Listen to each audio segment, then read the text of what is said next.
kuule vaata, sinu kommitšekk on see või? Siukses summas. Päris hulleine, okei. Alates 1.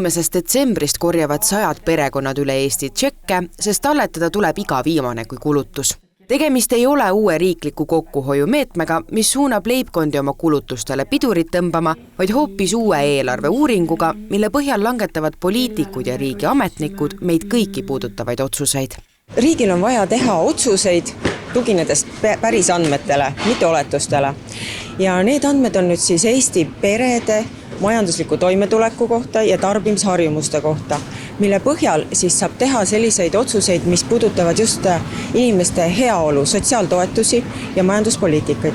Statistikaamet ise kasutab uuringut nii elatusmiinimumi kui ka tarbijahinnaindeksi arvutamiseks. Ehk siis lihtsalt öeldes otsustavad poliitikud selle uuringu põhjal, kui palju tuleks Eestis maksta näiteks toimetulekutoetust või peretoetust. Andmed kogutakse kokku 10 000 leibkonna peale, kellest iga perekond esindab umbes 100–120 samasugust Eesti leibkonda. See tähendab, et iga 2 nädala tagant saab ligikaudu kuskil veidi alla 400 inimese saavad kutse osaleda uuringus. Kõigepealt on neil aega 4 nädalat täita küsimustik.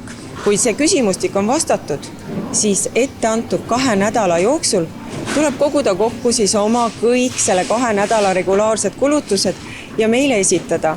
Kas siis panete ümbrikusse tšekid või laete üles internetti need tšekid? Või siis, kui tšekki ei ole, kadunud, meelest läinud või pole saanudki seda, siis tuleb need kirja panna tabelisse. Päris kiirelt tuli harjumus, et juba ei osanudki, et tegid selle makse ära ja siis nagu midagi on puudu, et siis küsisin tšekiga ala, et isegi selline eksprompt üks veepudeli ost, mis seal oli summas 67 senti vist, et ilusti küsisin tšeki, et müüjal tekkisid küll väga selline küsivad silmad, aga tšeki ma kätte sain. Remmelgate 4-liikmelises perekonnas on nüüdseks lausa ümbrik, kui iga liige päeva lõpuks kõik oma kulutused sisse pistab. Pereisa tunnistab, et alguses oli tšekkide kogumist keeruline meeles pidada, sest ka poodidel pole enam harjumust kliendile tehtud ostude eest tõendavat paberitükki anda. Täiks. Aha. Ja sa kasutanud seda Rimi jäppi või? Väikegi võtsid selle tšekiga kaasa. Väga hea. See annab päris hea ülevaate pere ostudest ja paneb sind mõtlema. Kas ostud, mida sa igapäevaselt teed, et kas need kõik on vajalikud või mitte? Et kui sa jällegi seda tšeki patakat näed ja hakkad nagu analüüsima oma peas, et siis minul tekkis küll see arusaam, et päris palju raha läheb ikkagi ostude peale ja saaks oluliselt nagu säästlikumalt, mõistlikumalt elada. Leibkonna uuringut viiakse läbi iga 5 aasta tagant ja kui vaadata 2020. aasta uuringu tulemusi, on näha, et inimeste tarbimisharjumused on ainuüksi 5 aastaga kardinaalselt muutunud.